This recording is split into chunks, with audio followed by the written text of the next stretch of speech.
হরে কৃষ্ণ বন্ধুরা, আশা করছি আপনারা সবাই ভালো আছেন আর আমিও খুব ভালো আছি। আমরা শ্রীজি মন্দিরে শ্রীমতী রাধারানীর দর্শন করার পর সেখানেই সামনে একটি টোটো ধরে চলে গেলাম সাঁকরি গলিতে। তো এই সাঁকরি গলিতে যাওয়ার আগে আমরা জেনে নেব সাঁকরি গলি সম্পর্কে কিছু গুরুত্বপূর্ণ কথা। সাঁকরি গলি হলো সেই গলি, সেখানে ভগবান শ্রীকৃষ্ণ এবং শ্রীমতী রাধারানী দুজনেই কিন্তু তার সখা এবং সখীদের সাথে নিত্য লীলা করেছেন।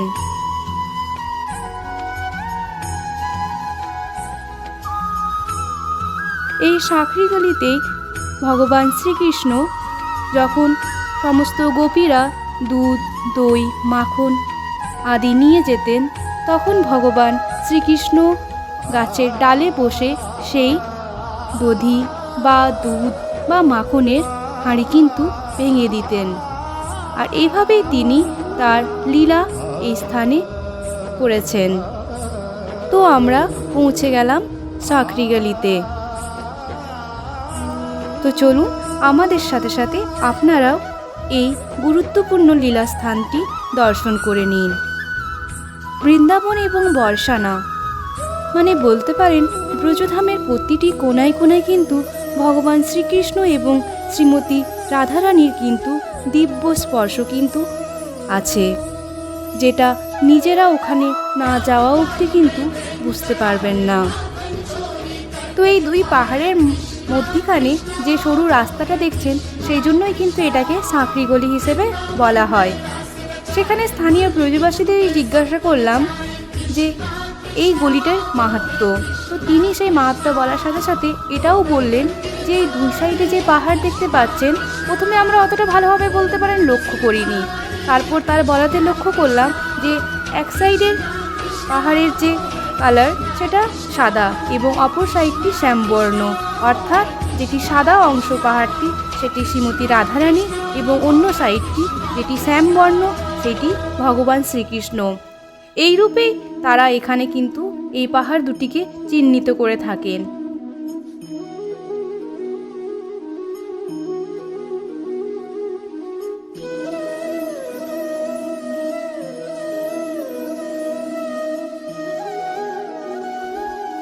সাঁকরি গলি থেকে বেরিয়ে আসার পরে আমরা সেই রাস্তার সামনে একটি ময়ূর দেখতে পেয়েছিলাম, আর সেই ময়ূরটিকে দেখার জন্যই আমরা পাহাড়ের ওপরে একটু সামান্য উঠতে শুরু করলাম।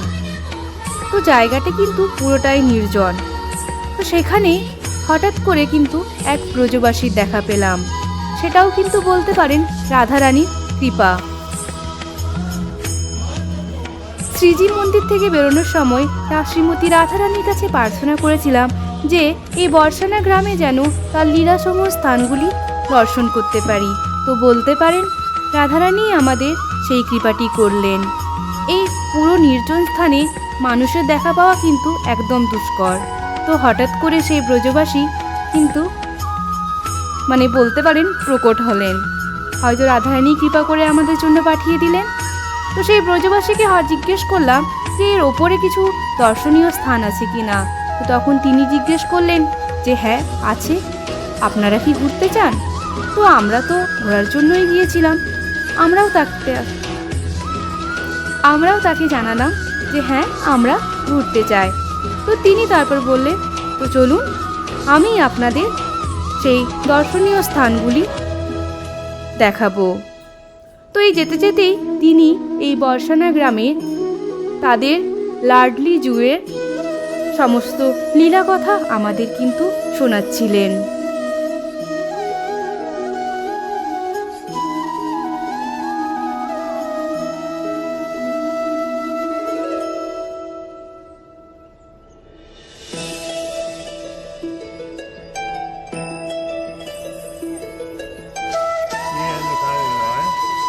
ये पल्ली पहाड़ी है, इसमें बहुत विलास वाला है, कोई ने विलास किया है। हाँ। ये इधर पल्ली पहाड़ी है, मान मंदिर है, यहाँ किशोर जी मान करके माने रस होकर के बैठ गई।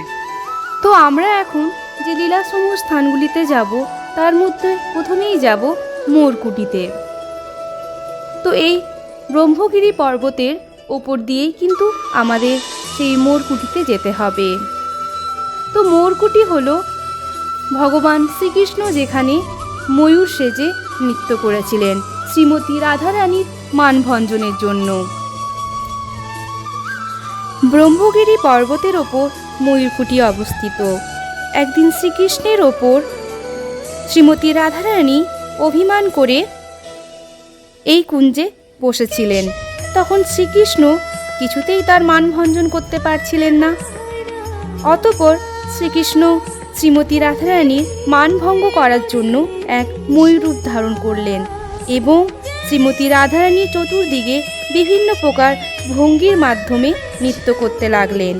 শ্রীমতী রাধারানী শ্রীকৃষ্ণের এই মহিমা কিছুতেই বুঝতে পারলেন না। ময়ূরের নৃত্য দর্শন করার পর মন থেকে তার অভিমান চলে গেলে তখন শ্রীকৃষ্ণ নিজ স্বরূপ প্রকাশ করলেন এবং যুগল রূপে সিংহাসনে উপবেশন কিন্তু করেছিলেন।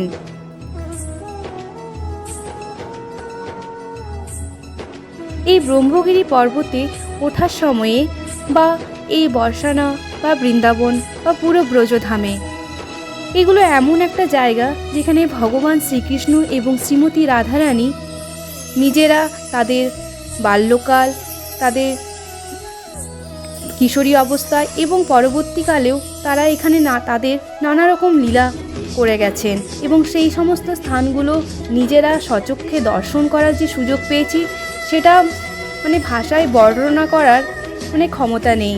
সেই অনুভবটা শুধুমাত্র নিজেরা না গেলে সেটা উপলব্ধি করা যায় না।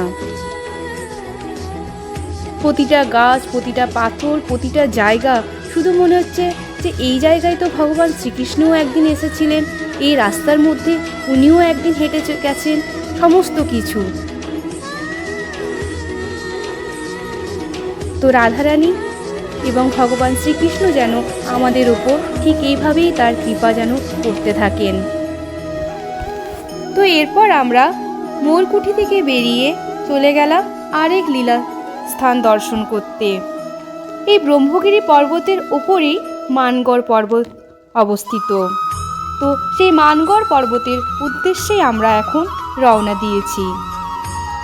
শ্রীমতী রাধারানী লীলা মাধুর্য বৃদ্ধির জন্য শ্রীকৃষ্ণের ওপর মান করেছিলেন, আর সেই জন্য সেই মান অনুসারে এই পর্বতের নাম মানগড় পর্বত। পর্বতের ওপর শ্রীমান বিহারী মন্দির এবং রাসমণ্ডল দর্শনীয়। মন্দিরের ভেতরে শ্রীমান বিহারী জিউ অত্যন্ত প্রেমের সহিত কিন্তু নিত্যদিন সেবা পূজা হয়।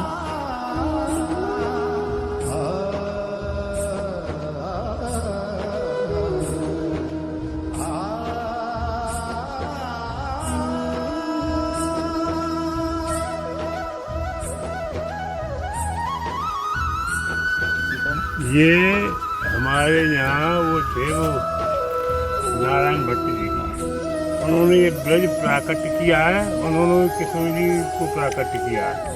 वो राजस्थान उनकी समाधि है। उन्होंने नारायण भट्ट जी ने कोई किशोर जी को प्राकट्य किया है। और वहाँ पहले ग्वालियर महाराज ने नीचे मंदिर बनवाया, पहले विराजमान हुई। उसके बाद ये हरिद्वार क्षेत्र जब अपराजमान है, हरिद्वार क्षेत्र वाला बना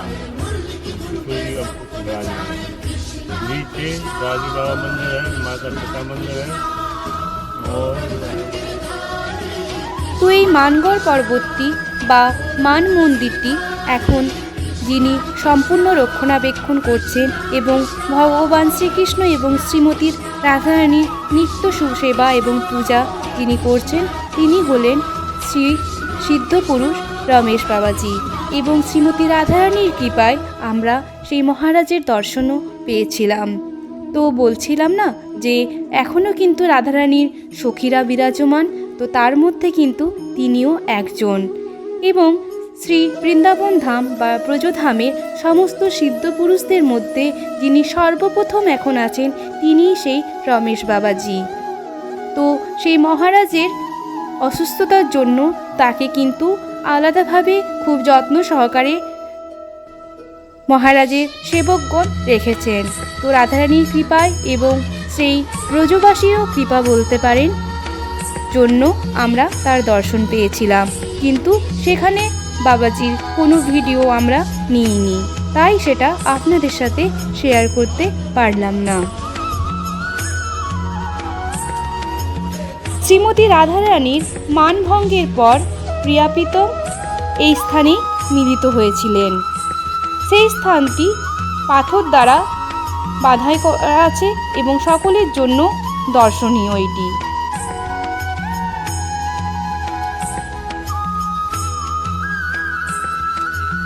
মহারাজের দিব্য দর্শনের পর আমরা মানগড় পর্বত থেকে চলে এলাম গহ্বরবনে। আর এই গহ্বরবনেই আছে কিশোরী কুণ্ড, যেখানে শ্রীমতী রাধারানী স্নান করতেন। তো চলুন সেই কুণ্ডের দর্শন করে নিই এবং সেখানে আচমন পর্ব সেরে নিলাম।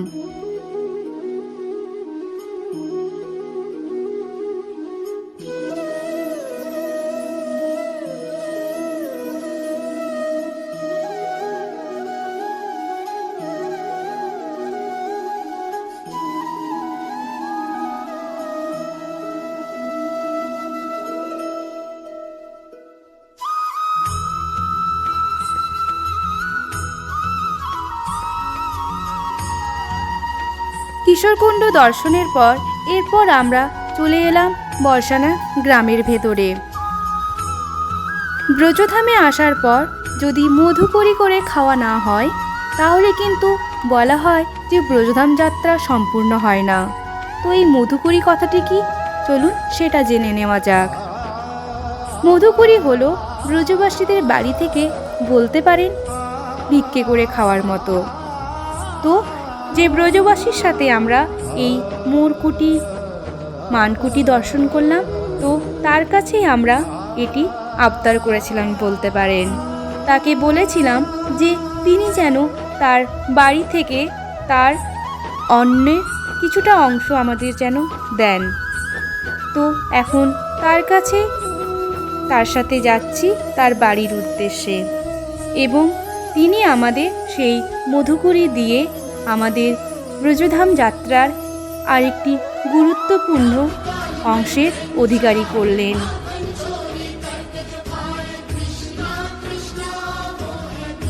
তো তিনি তার প্রসাদে আমাদের দিয়েছিলেন বাজরার রুটি এবং ফুলকপি সবজি। তো সেই প্রসাদ পেয়ে আমরা সত্যি ধন্য, এবং এই বর্ষানা যাত্রা কিন্তু আমাদের মনে সারা জীবন থেকে যাবে। এখানে আমরা সত্যি কথা রাধারানীর প্রচুর কৃপা পেয়েছি। কোনো সাধু সঙ্গ ছাড়া যে আমরা এত সুন্দর রাধারানীর যে লীলাসমূহ স্থানগুলি দর্শন করতে পারবো সেটা আমরা কিন্তু স্বপ্নেও ভাবিনি। এরপর আমরা সেই ব্রজবাসীকে প্রণাম জানিয়ে তার চরণধুলি নিয়ে বেরিয়ে পড়লাম প্রিয়াকুণ্ডের উদ্দেশ্যে। প্রিয়াকুণ্ডে কিন্তু আরেকজন প্রসিদ্ধ রাধারানীর সখী আছে, তার নাম আমরা এখন অনেকেই জানি, 108 বিনোদ বাবাজি। তো সেই মহারাজের দর্শনেই আমরা বেরিয়ে পড়েছি। তো চলে এলাম প্রিয়াকুণ্ডে, এবং আমাদের সাথে সাথে আপনারাও প্রিয়াকুণ্ড দর্শন করে নিন। আর এই প্রিয়াকুণ্ডের সামনেই কিন্তু মহারাজজির আশ্রম। সেখানে যাওয়ার পর তার সেবকগণের কাছে আমরা জানালাম আমাদের মনের কথা। তো মহারাজজির দর্শনের জন্য তারাও আমাদের অনুমতি দিলেন, এবং সেখানেও রাধারানীর কৃপায় আমরা সেই আশ্রমের প্রসাদ পেয়েছি। তো এই প্রসাদ পাওয়ার পর মহারাজজির দর্শন করলাম, এবং আমাদের যে মনস্কামনা সেটা কিন্তু আমরা এই বর্ষানা ধামে আমাদের সফল হলো। তো এইভাবেই আমাদের বর্ষানা যাত্রাটি সম্পূর্ণ হলো।